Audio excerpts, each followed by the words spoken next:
Bonjour tout le monde, aujourd'hui je vais vous montrer un étirement actif pour les ischio-jambiers. Le but ça va être à la fois de renforcer les fléchisseurs de hanches pour améliorer son amplitude active, puis on va en plus utiliser du passif pour aller encore un petit peu plus loin. Vraiment un mix de l'actif et du passif. Vous aurez besoin ou non, ça peut se faire sans objet, mais sinon vous pouvez avoir besoin d'un élastique, d'une sangle ou d'une serviette, n'importe quel objet qui va vous permettre de tirer sur votre jambe. Mais vous pouvez très bien tirer avec vos mains selon votre souplesse. Si vraiment votre jambe ne va pas très loin, il vous faudra un objet. Donc, vous allez vous allonger sur le dos. Le but, ça va être d'avoir une jambe tendue au sol et vous allez ramener l'autre jambe tendue vers vous en utilisant uniquement vos fléchisseurs de hanches. Vous devez vraiment sentir ici à l'avant de la cuisse, là se contracte. Gardez votre genou bien verrouillé, bien tendu. Vous essayez d'amener la jambe le plus loin possible. Et une fois que vous êtes arrivé sur votre amplitude maximale, c'est là en fait où vous allez utiliser l'objet. J'aurais dû le mettre avant en fait. Vous pouvez le garder, la sangle ou l'élastique au pied. Et ensuite, une fois que vous êtes arrivé sur votre amplitude maximale, vous rajoutez un peu d'amplitude en tirant sur l'élastique ou la sangle. Puis vous relâchez.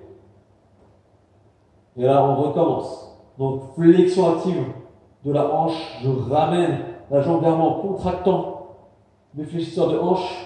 Une fois que je suis arrivé au maximum, je rajoute de l'amplitude en tirant sur la jambe. On va faire comme ça pour 10 répétitions. J'en fais une dernière pour vous montrer. Je contracte. C'est vraiment important de trouver ici vos fléchisseurs de hanche, de trouver la contraction.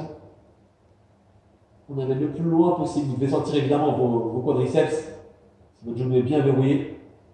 Et je tire encore un peu plus. À la fin des 10 répétitions, on va imaginer que c'est la 10e répétition, vous allez rester 30 secondes en étirement passif. Pendant l'étirement passif, essayez de bien vous détendre, juste contracter toujours vos fléchisseurs de hanche et votre quadriceps. Le reste doit être relâché, mais ça, fléchisseurs de hanche, quadriceps et abdominaux, ça doit être contracté. À la fin des 30 secondes, on va encore rajouter quelque chose. On va rester ici avec la jambe tendue, en isométrie, pendant 10 à 15 secondes. Et à la fin, j'ai encore autre chose. On va venir gagner encore en amplitude avec des à-coups. Vous allez vous donner, imaginez bien sûr que vous vous donnez des coups de pied au visage. Vous enroulez au haut du dos, menton collé à la poitrine. Et ici, hop, on donne des coups de pied. On donne 10, 3, 4, 5, 6, 7, 8, 9 et 10. Et vous pouvez relâcher. Avant bien sûr de faire la même chose de l'autre côté. Voilà, j'espère que cette vidéo vous aura plu et vous aura aidé. Si vous avez des questions, n'hésitez surtout pas à me les poser en commentaire. Et je vous dis à bientôt pour une nouvelle vidéo. Ciao!